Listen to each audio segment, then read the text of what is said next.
Good evening from India, and also wish you a great morning or good afternoon wherever you are based at this point in time.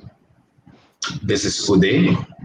I heartily welcome you on behalf of ICF India Conclave for this great session on organizational coaching culture, the need of the hour.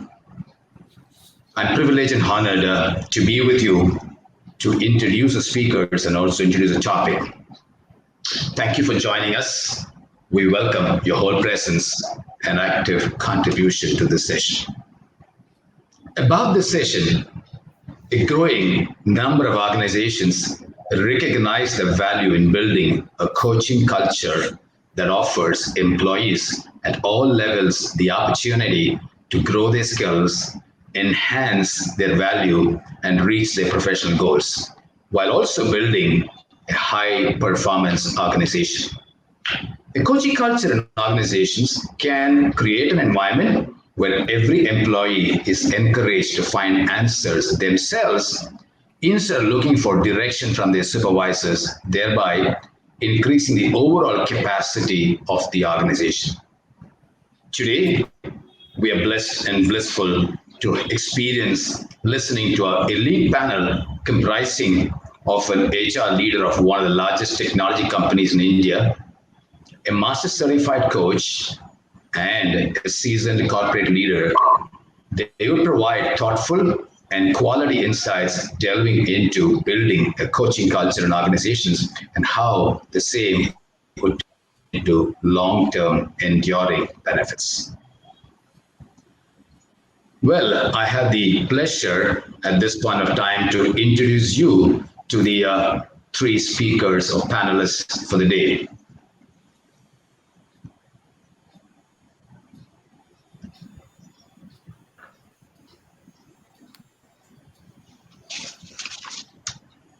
Janet Harvey, speaker and moderator for today.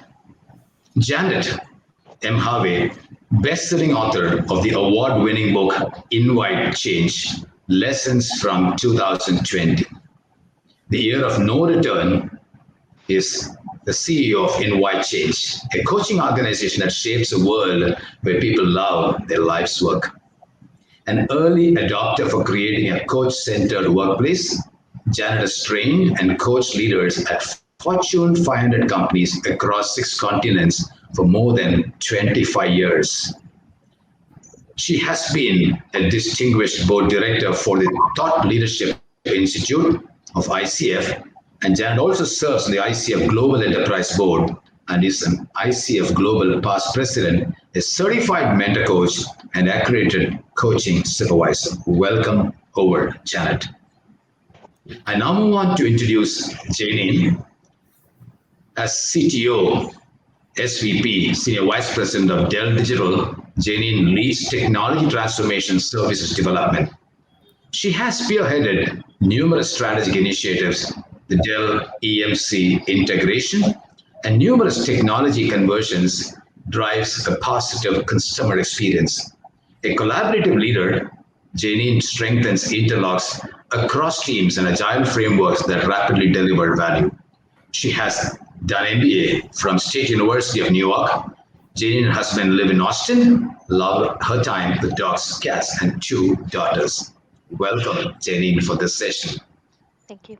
Last up on the list of speakers, we have Krishnamurti Shankar, fondly called as Krish Shankar. He's a group head HR at Infosys. Visions employee experience, drives talent, and organizational strategy. With 30 years of experience, he pursued PGDM, specializing in human resources from XLRI, and then also holds an executive certificate in strategy and organization from Stanford School of Business, a doctorate in business administration from Aston University. Shankar has facilitated transformation, capability development, and led HR transformation into a strategic partner in the organization that he heads HR, that's Infosys. So welcome, Shankar. And I now hand over with pleasure and a privilege, honor to Janet to take over as a moderator. Thank you, Janet. Thank you, Uday, and thank you to my panelists and all of you who have joined us today and might be listening on recording.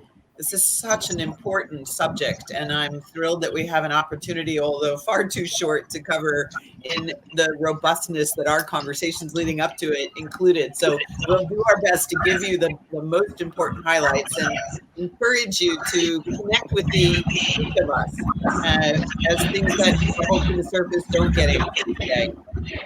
And one of the things that we talked a lot about is, wow, I have a bit of an echo. Is anybody else hearing that? No? All right. Let me see if I can fix that. One of the things that we talked about was, why do organizations want coaching? And we discovered that each of us had a very different perspective on how to answer that question, as you would expect. I started coaching on the inside as an executive leader and ultimately fell in love with it and have been on the outside working in both coaching and in coach education since 1996. And my colleagues that are here have been on the inside as executives in lots of different multinational organizations and have seen coaching in lots of shapes and forms. I think that's a rich backdrop from which to talk about why is it the need of the hour. And I thought I'd give us a little bit of a 4 pillars to think about. Some of you might know about the ICF Prism Award. It's been the way we've recognized excellence in organizational coaching since 2005.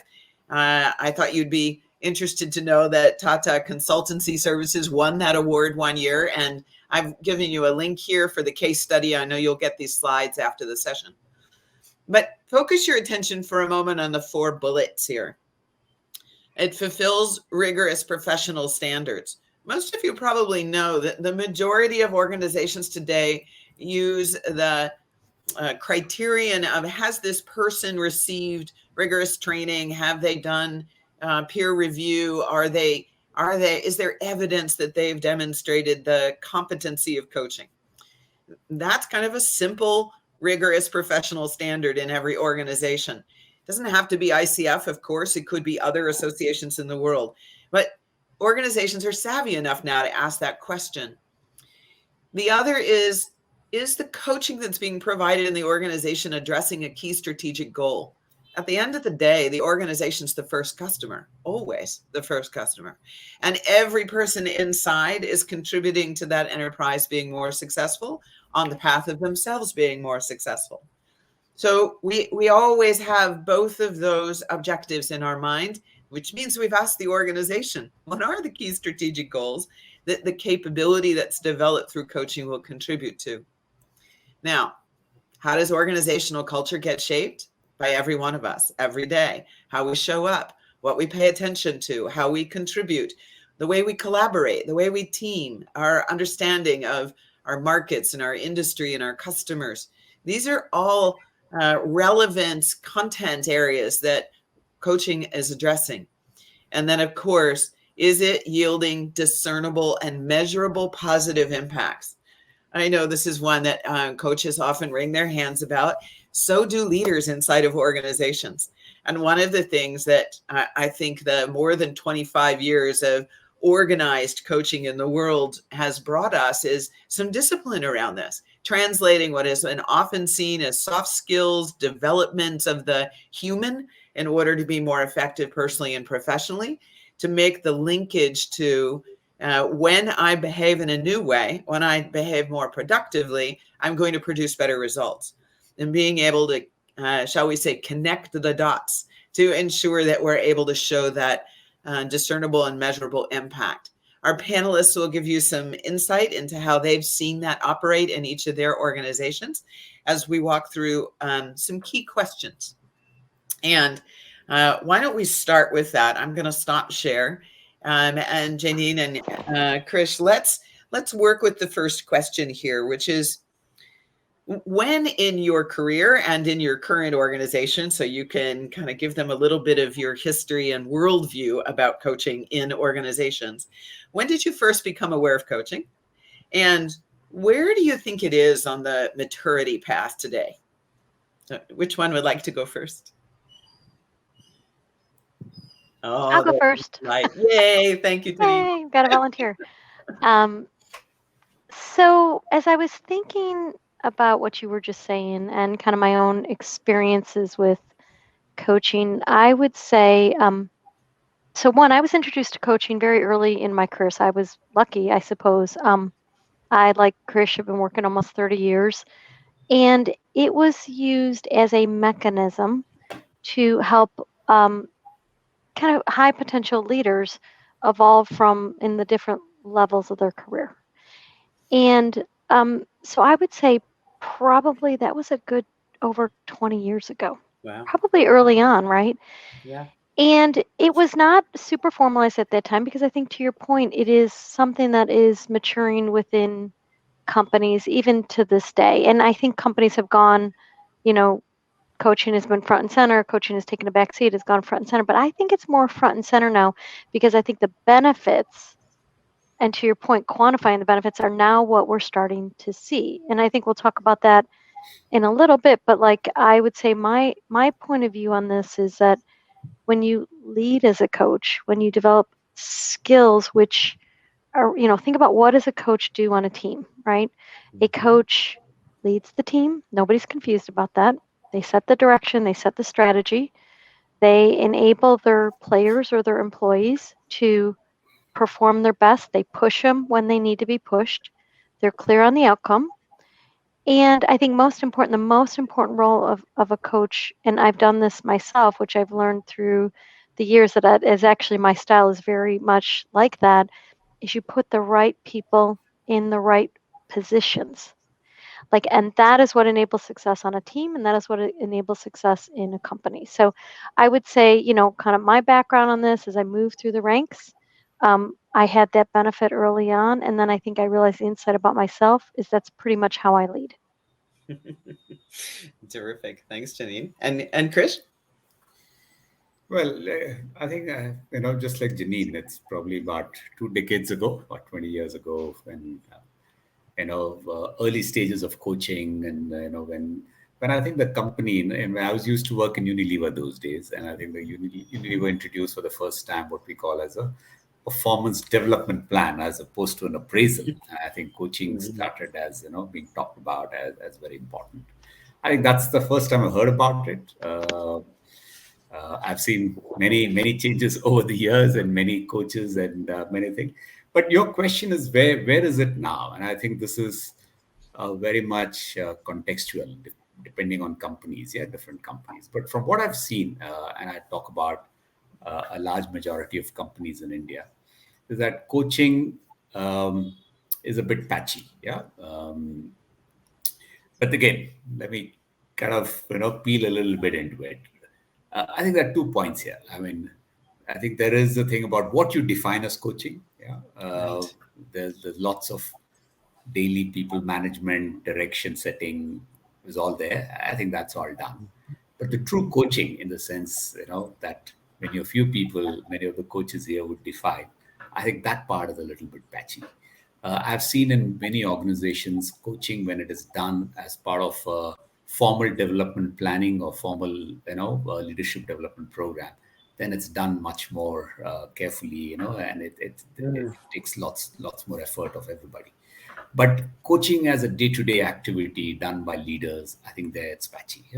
And I think some do it, some don't do it. And maybe in some organizations, more people do it. And the question is, why is it so? I think I keep thinking about it, why this is. And I can only think of a couple of reasons here.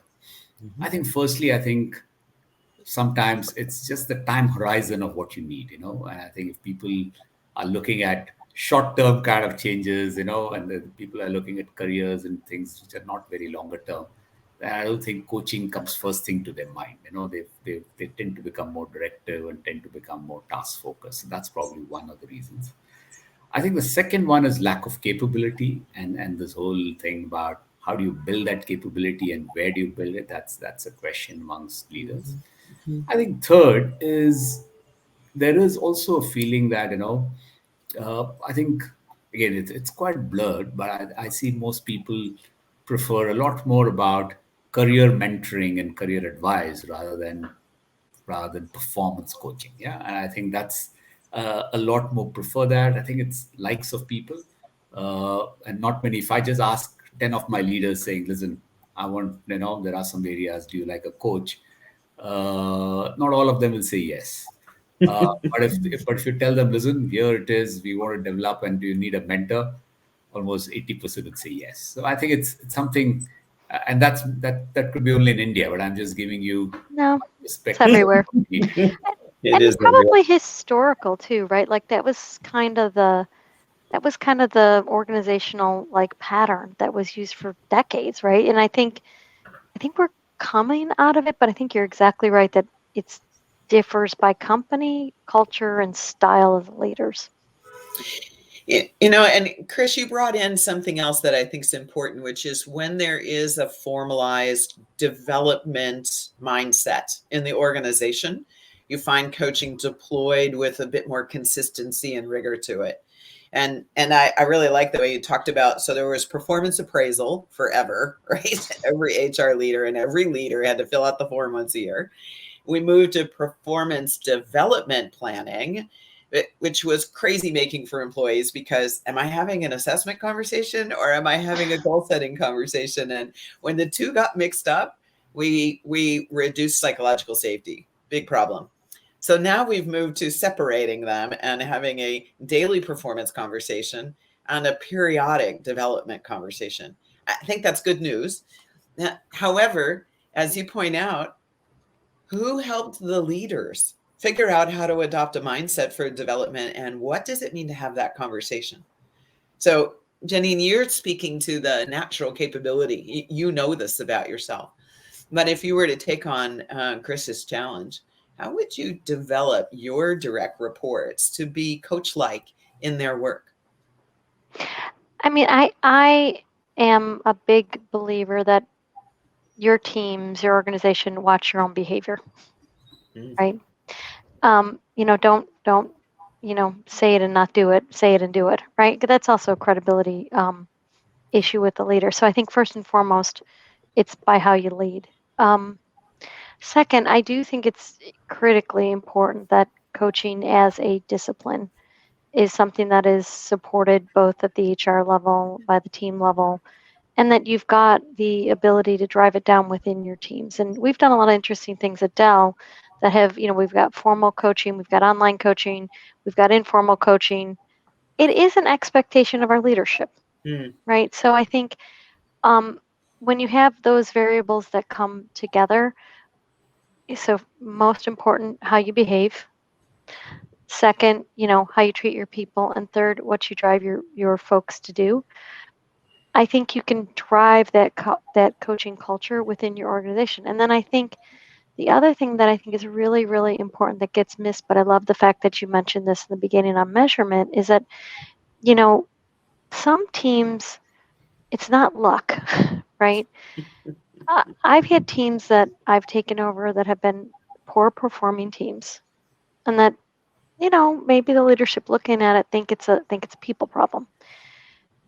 And then in a span of time, say a year, the team has gone from poor performing to top performing. And it's not once that's happened. It's not twice that's happened. It's happened on every company I've been at, which has been like mostly 3. And every role that I've been in where the teams have had problems, like you can drive that culture within your teams and get totally different results. And then everyone sits there and goes, well, why did that happen? And the reason it happens is because it's how you treat and lead your teams, right? It's what you expect your teams to do. And I think from a style perspective, like that is driven by like the type of culture you're building within your own team and how, the expectation you set on your people and your leaders. So I think you can change organizations around by how you lead them. And I think treating people the way that this encourages, people to behave is important. And I think somebody else has said here on the comments, like openness to vulnerability, like, yeah, like you have to be open to that. So I think that would be kind of my perspective on it. I don't know, Krish, kind of how you would think about that. How would you like to build on it, Krish? Yeah, no, I think that's right, Janine. I think leaders have to really walk the talk. I think that's very important, and set the culture. I think what sometimes I feel is, and this is just my personal view. Sometimes we need to make coaching more a simple, easy to do thing rather than a much more, a very specialized stuff that only a few people can do. Because in that, what is coaching? Coaching is all about listening a lot more, asking a few questions, and that's about it. So I think, how do you really make it so simple that anybody will say, listen, this is what I want to do and this is what I want to see? I think that's very, very important to get more people to do it. The more we create, in terms of how it should be done, and the more it just puts people really, so I think make it very simple. It's a culture. It's a culture of, talking openly, as Jen mentioned about this psychological safety. That's important. Just creating that psychological safety, talking about what people, what are some issues and what's holding some people, and just exploring some options. That's about it. So I think creating that, I think, is very important. I think we'll get more people to do that. And I think over the years, things have improved quite a lot. Things have changed. We see more people adopting this coaching kind of a mindset. But I think organizations have to do a lot more there. Firstly, making it simple, helping people, be open to it. Kind of, telling them that this is simple, and try and do it. And there's no perfect way. I mean, you don't need a perfect executive coach, but you can do your stuff in the way you want to do it. I think that will probably help. I love do your stuff the way you want to do it. Keep it simple. That's fabulous. And let's dig into that a little bit, because Janine, you were eloquent in noticing that over time we've pressed the accelerator and we've pressed the brake pedal on the way coaching lives in organizations. And it strikes me from what both of you have experienced that the origins of coaching in organizations was at the top of the house. C-suite, board, senior executives, maybe high potentials, but usually ones going into the executive ranks, not so much middle managers or frontline supervisors. And that model is flipping. That while that's still happening, there is much more attention being given to how do we have the whole workforce ask questions more, listen more, rather than telling, right? To build a mindset of genuine curiosity. And that does mean make it simple, but it doesn't mean throwing out the other. So it's almost like there's a spectrum that's possible, and it is cultural. It seems to me, Janine, it's also climate. Like who the person is that's embodying the skills matters. Mm-hmm. No, I think that's true.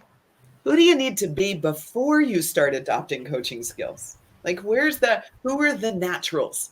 And what does that say about leadership? And I'm going to let you guys chew on the question for a second and show our audience two definitions here really quickly. So we move to the next question. What we're really talking about here is capability and capacity. Both of these are really important business objectives for the organization. And simple definitions. Capability is the power or the ability to do something, as Krish said.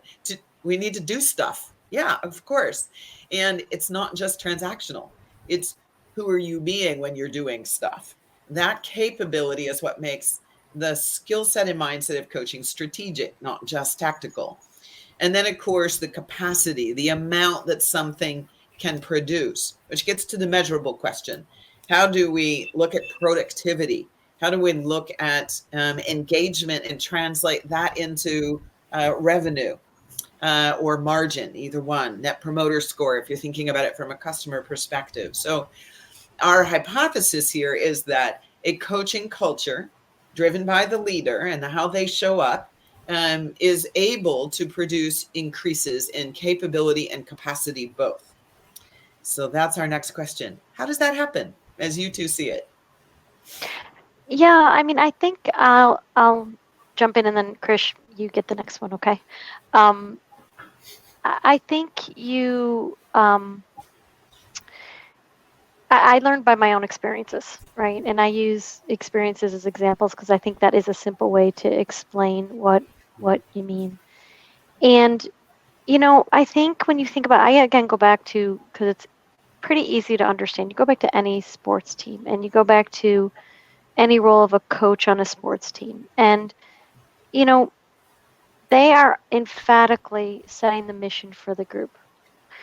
They're also listening. They're also very much in tune with what's happening with their teams. Like, I think the old school days of a leader, being 6 steps removed from the details, like, I think that's categorically rejected, right? I don't think companies thrive in that type of environment. And I think that that's very, very old school. And I think it's also the opposite of a coaching culture, right? You listen, you're engaged, you're interested in what people do. You ask a lot of questions. You encourage people to ask you questions. You drive that type of behavior and tone with your own team, and you expect it also in return from your teams. That is in large part how I think you create these environments. And then I think you over time in an organization, like I was saying, or Uday had said earlier, like, I run the transformation organization for Dell Digital, which is it's our partly, I have a few jobs, but this one is the DevOps practice for the company. Mm. And we've created something out of nothing time and time and time again, things that didn't exist. We've created things when everyone said we couldn't do it. The team gets very energized by being able to make those types of pivots. And we've done it as a team, and we've done it together, and we've produced results. And I think then the rest of the company kind of looks and says, how did they do that? Or we didn't think that was possible. And then I think that just drives more of the behavior. So you show by success, and and I think you show by the success of your output, which I think is what we're saying. This type of culture creates both of those things. It creates capability, which could be something new, innovative, and it creates capacity, which is driving to the highest level of performance that you can get to. So that would be my perspective. Yeah, and I love that, kind of almost a bit of peer competition in a healthy way. Wow, what did they roll that way, so that's true. It's true. Yeah, that's great. All right, Chris, to you. Well, I think I would look at this in just building on some of the things you've said in 3 different buckets. Yeah, I think the first one where we have how would I put it? I think we need to get leaders experience great coaching. Yeah, I think that's important. If you get many of your leaders experience great coaching, then I think they become converts. Yeah, I think many of them have grown up in a different way, and they're used to running things in a different way. But if they're experienced to what is coaching and they've seen great coaching, then I think it makes a big difference. And I think that's where executive coaches and others can make a difference, because if you can convert a few of them and they say, wow, this is great, it's good.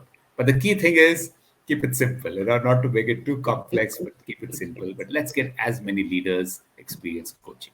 Similarly, if you really as an organization develop, let's say, a formal leadership development program for your leaders, use coaching as part of it, in some way, get something so that they experience coaching, they see what it can do, they become converts. So that's the first step, really get your leaders look at what coaching is. I think the second part, which is very important, I think, and we're seeing many companies do that, is really build in your processes safe spaces for coaching. Yeah? Build, like for example, let me give you an example. We now, with all our performance discussions, we're now coming to something called check-ins. Yeah, we call it check-ins, and many companies do that. Now that's kind of a mini coaching. It's a process where you're saying, listen, just check in how people are doing, what it is, and what. So it's, you've kind of taken this whole conceptual maze of coaching and you've kind of created a couple of simple things that people can do. I think that's what we need. Create more safe spaces, safe processes where people can indulge, do the actual stuff of coaching. Yeah, but you got to position it, create it in a simple way so that people are happy to do it and then they're capable of doing it. So I think things like check-ins, simple way in terms of how you need to have your quarterly discussions, identifying how your performance development is going to happen. So make it very simple so that people start doing it and do it in a coaching kind of a way. So that's important. I think the third is really building the capacity, the words you use are very, very, so building the capability of people, training them, creating more champions, and make them feel that this is also something that will help them, because sometimes I think they need to see the results in the immediate term, in a year or two. When they see results much longer, than they kind of give up. So I think you got to ensure that how you create it, how do they see results, create more champions among leaders who can start doing it. I think those are the kind of things we need to do to really build both the capability and then the capacity that comes out of it. As I'm listening, Krish, I'm thinking about the language change that's occurring from talent management. We went from talent management to talent development, and the new term is talent experience. And this notion you're bringing forward about creating safe spaces for coaching. Redefining coaching is something that is simple. It's in everyday conversation. Every conversation we have is an opportunity to adopt a coaching mindset of, let me learn from you first before I give you my greatest wisdom from 30 years of experience, which is kind of a hard identity for executives to let go of. But when they start to see that their teams step into bigger, more robust roles, it tends to soften the change process for them a little bit. Then I also want to call out to the external practitioners that are listening to this session. You've just gotten a playbook from Krish and Janine about how to talk about the value and contribution of coaching in the organization. And I'm thinking about, Krish, I'd like to ask you, if you had someone come to you and say, hey, I have the answer. You want to build a coaching culture in your organization, and you were the one who was going to be writing the check, what would you want to be hearing that would suggest to you that that practitioner had a philosophy or an approach or some way of contributing that you knew was going to grow capability and capacity? That's a tough question. Well, I think, frankly, this capability can't be created in a day or, even in a couple of years. It takes much, much longer. Yeah, I think, firstly, I think we need people to be practical, and I think you got to ensure that I would say, make it coaching simple for everyday people. That's very important. So how do you want to really build that? How do you translate the elements of coaching into things that we can do in a day-to-day work? That's very important. Right. How do you ensure that you've got a plan of creating, that this is institutionalized in the organization? How do you create routines and systems? So that's got to be a very important part of it. And number three, how do you train people? Yeah. I'd also like to see people talking about how they're going to get leadership commitment to it. But just mind you, I think not all people are the same, and not all of them say, listen, I want to have a coaching discussion. There are many who want career advice. There are many who want mentoring. There are many who say, listen, I'm meeting somebody with 30 years of experience. Why don't you ask something? So there are lots of people who are also asking that. So we got to ensure that that's also built in, because it's not that this is the way. There are different people. Each of them may have their own thing. Let's try and kind of, build a system which is a little bit more kind of inclusive of all their different needs. That's also very important, I think. Right. So coaching isn't the truth. It's a longer spectrum of things, right? It's one of the many things for development into which we put mentoring and education and training and, on the job cross training, rotational assignments, all of those things. So you're talking to one of the comments in the chat of thinking systemically. and where does coaching fit in the bigger picture? Yeah. Okay, Janine, the tough question for you. I think it's, you want to define where you want to get to and what results you expect, right? Like, I think that's a natural tendency for any business leader in any capacity to ask.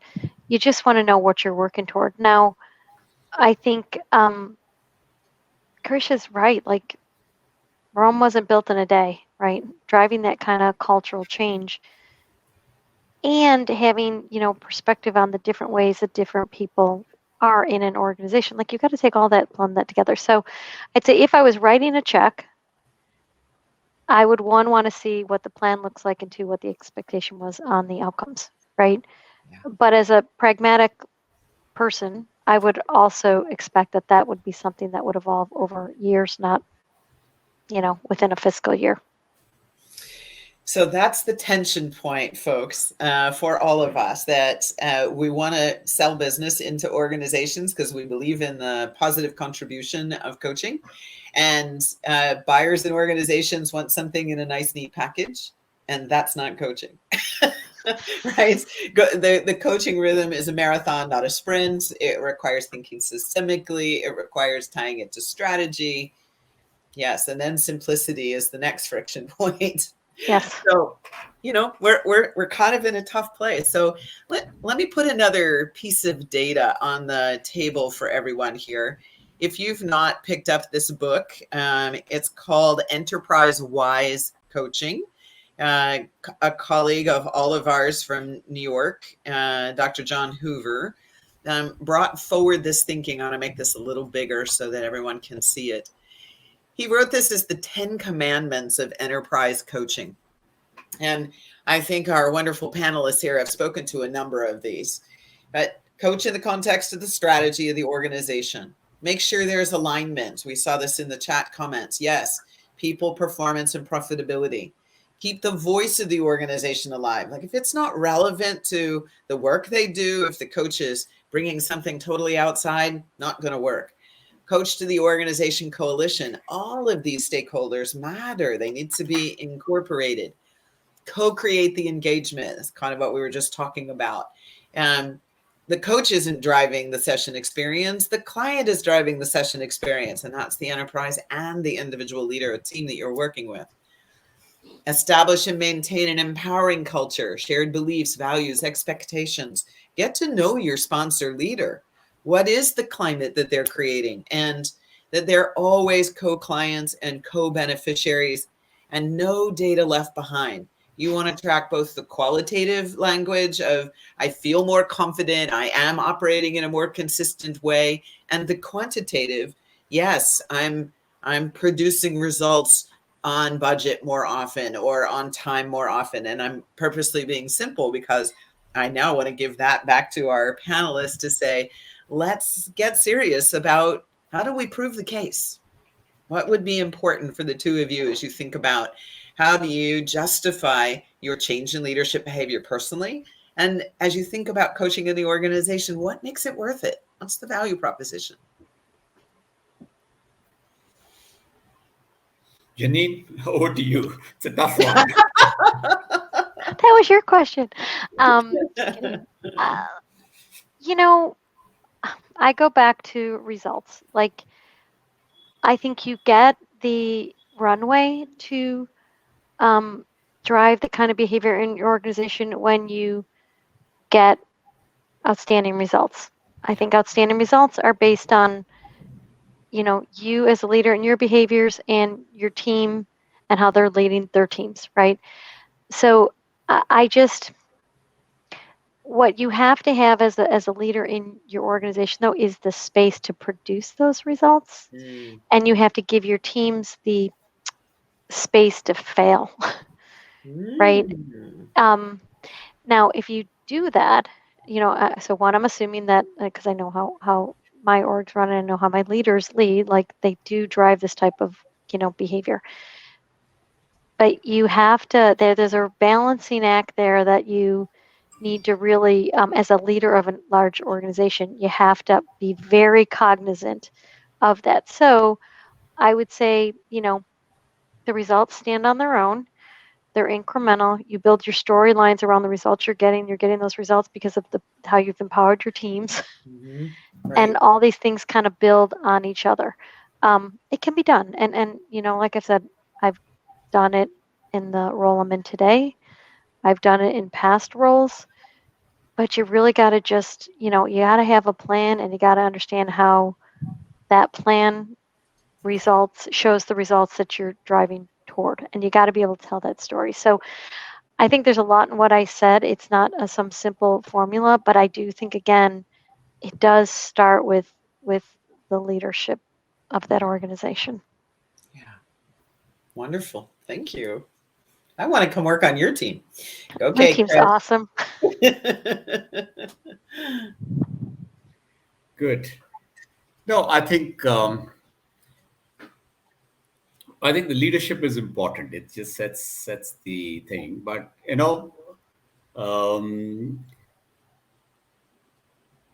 and sometimes I think sometimes the danger is we always wait for the leadership to do something, and that's also a balance. While leadership helps and they set an example, but we have to also start influencing the leadership. And I think that's the way. I think that's where getting them experiencing coaching, getting them to see what coaching can do is very important. So I think part of our role is also to kind of, I think, influence leadership and not wait for all the leadership to kind of, say, I want coaching. And nobody's That's going to go and say that, listen, I want to get coaching to everybody in this company. No, I know it's not going to be that easy. But let them experience, let them do it in small bits. Yeah, I think that's there. I think if people see that it's yielding results, they'll kind of go on to it, and I think in the end every person is works with common sense, right? And they say, wow, this is a better way of getting things done. They'll definitely adopt it. Yeah. And I think we've got to ensure that there are the right opportunities for them. They, if there's anything they need, there's some support that they can do. And I'm sure that'll happen. But I think there is the one thing that we should always be careful, that coaching is not the mandating coaching, getting everybody done. All of It that doesn't stuff work. doesn't really help. So I think it will work for many people, but I think we just have to be careful that we don't kind of make it like a tick mark that people want to do. Oh yeah. You're both technologists, so think about the technology adoption curve. It's very similar to that, right? That they're always going to be early adopters. And so 2 tips that I want to offer to the audience listening to you, perhaps this will be useful. You've both talked about we need to help people have an experience and to see the effect of empowering teams on results and tell the story. So one tip I want to give everyone is invite organizations to keep a culture journal. What would you hear people saying differently if we were adopting a coaching mindset and a coaching way of having conversations without making it too complex? For example, coach that person out of the team, transforms into coach this team to rise to their highest and best use for this project. Right? That they see it as a useful intervention to raise capacity as opposed to eliminating poor performers. That's just an example. There are lots of indicators in helping a team think that through. And the other is that I think that we don't do a very good job of bragging. And that's not practitioners to do. Even HR people, HRBPs, this is not theirs to do. It's the person who received the coaching. But you can give them a tool to help tell their story. I brought this to my coach. This is what we worked on. This is what I developed. And this is what made a difference in my performance on the job. And our team did X, Y, and Z for the organization. A use case so that it spreads organically in the organization rather than, as Chris said, mandating it.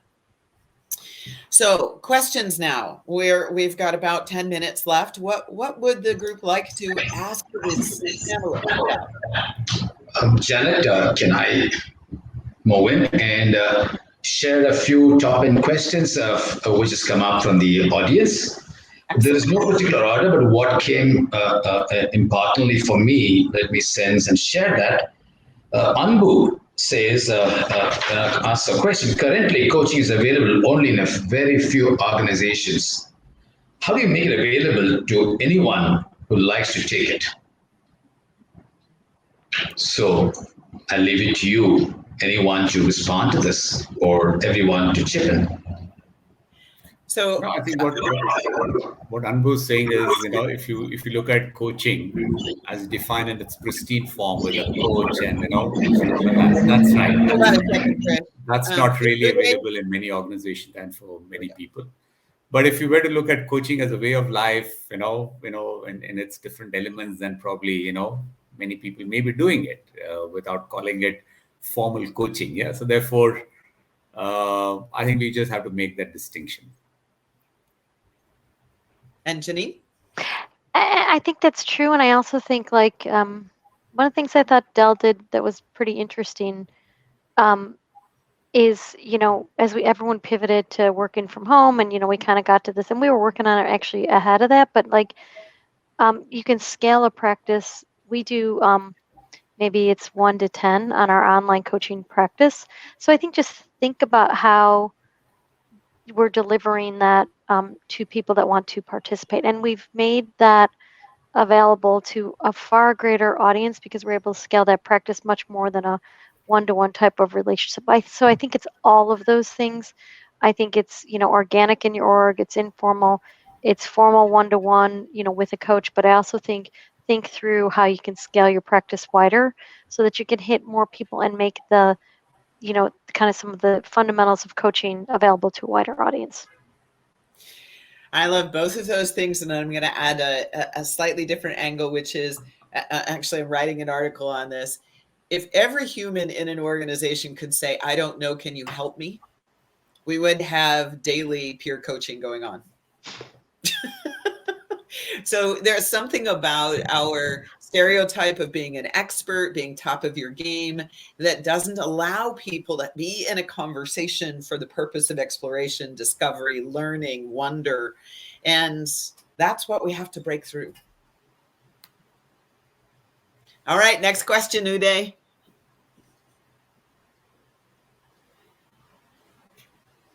Oh, but you're on mute, so. I'm sorry. What is this from Sachin Chawan? What is that one indication you'd like to look for that tells you the state of coaching culture in an organization? The DNA. All right. Well, you two think about that. When I'm in a conversation, if you'll go back on mute today, you've got a bit of an echo. When I'm in a conversation with an executive leader, do they ask me questions or do they make statements about their business? It's a quick one. I ask questions. Yes, you do. It's great. But probably they make statements about their business. Look, I think that's a very fair point, right? And I agree with you. Like asking questions, admitting you don't know everything, and being vulnerable. Those are all kind of important. Yeah. Empathy and compassion, right? Character traits to develop in a leader. When a leader says to me, this is a team that I handpicked. It was very thoughtful and they're fighting with each other. What in the world has happened? These are amazing people. And I don't know what we did wrong when we brought them together, right? That's modeling both of those things, being curious about it and also having the compassion to understand that what's happening that's unproductive is a moment in time, not a prescription to their identity. And I think that's another indicator in a conversation that you have a coaching mindset operating at the sponsor level. How about you, Krish? Sorry, what was the question? I kind of missed that. What would be the indicator that there is a coaching culture developing and present in the organization? No, I think if people are having more conversations, I think more open-ended conversations, and kind of exploring issues together. I think that's a good example. I think that's good enough. As they feel that, listen, I can go and reach everyone, have a discussion about how things are going and what I can do. People reach out to others for issues, I think you have a much more a coaching culture in that organization. So you brought in sports a little earlier, Janine. I often will use this metaphor with a team. Are you playing ping pong? taking an idea and tossing it back and forth, taking a position, or are you playing beanbag toss, where it goes from one person to the next, to the next, to the next, to the next, and you get a rhythm and a flow, and it feels like a bit of a dance? Which are you doing here, team? As a way to help them recognize where they're being additive in the way Chris was just describing. I think it's beanbag toss. Like the back and forth, I don't think is like quite as productive. I mean, but it depends on the what. But the beanbag toss is it's a team. That's more of a team sport, right? Like you've got to kind of build on each other. You got to, shoot right, aim well, so they can catch it right. Like that's right. Stay present, right? You have to stay present because you don't know pay who's going to get it attention. next. Exactly. Right. Right. Uday, do we have another question?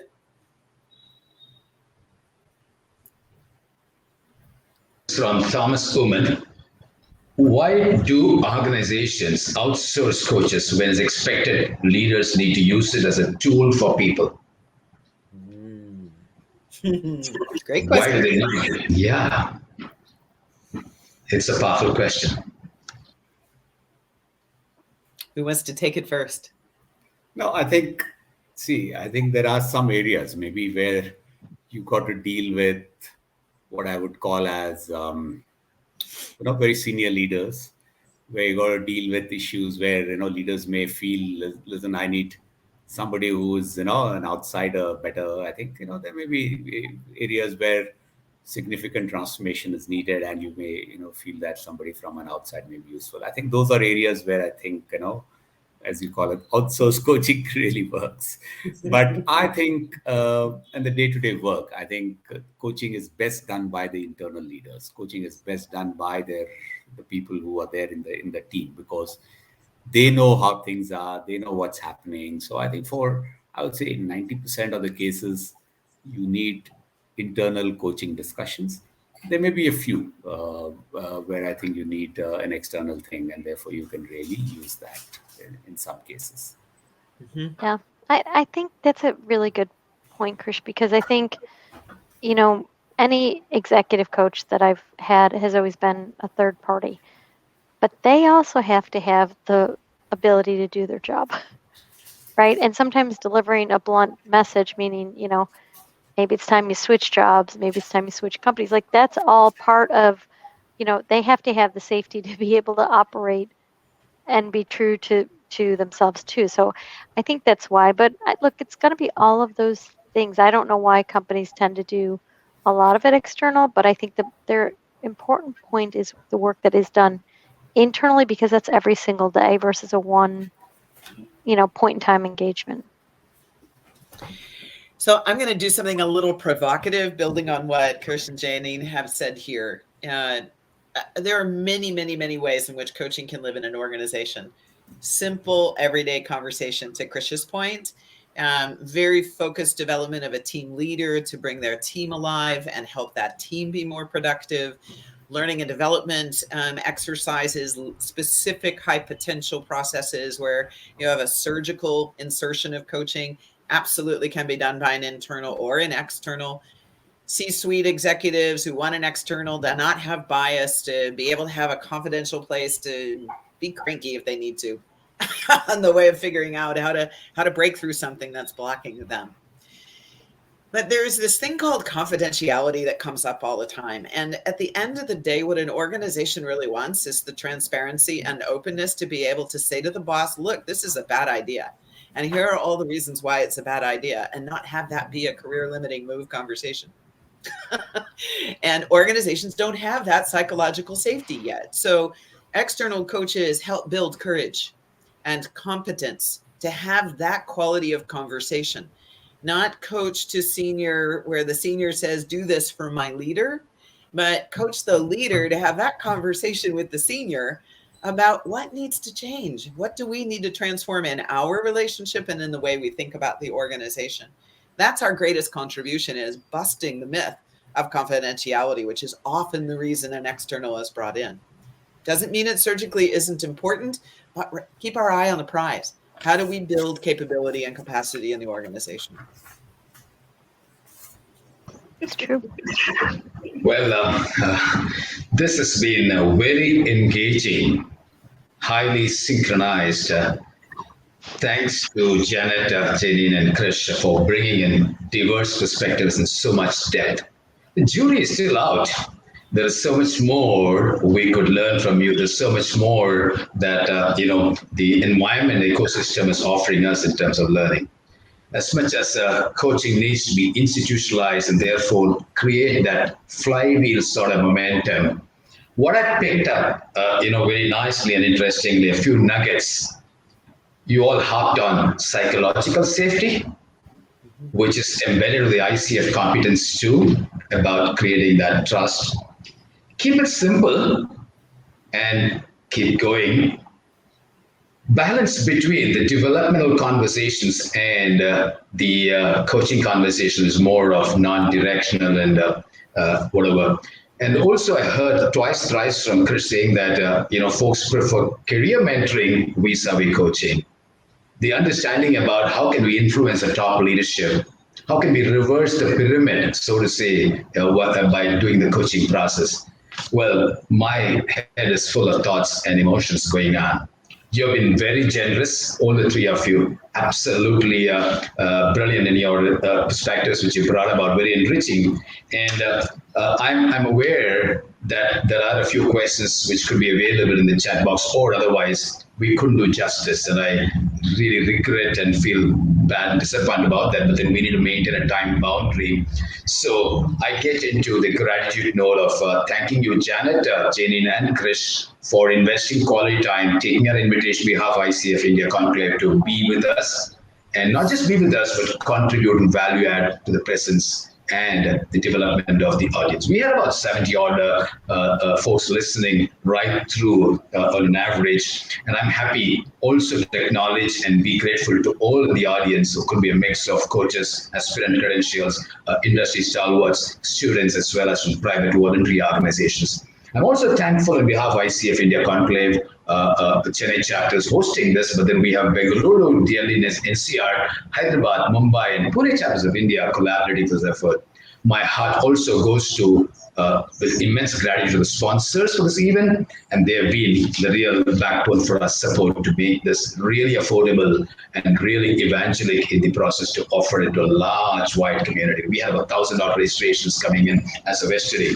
So thank you once again, all of you. We have another session coming up with Pat Matthews and Ram Muller, which is on personal and professional growth, reframing narratives through coaching. It's a power job. So thank you once again, and wish you all the very best. Let the essence and the insights that we share not just form a transactional process, but really be transformational, enduring, long term. Wish you all the very best as speakers. Wish you all the very best as audience. Thank you for the opportunity.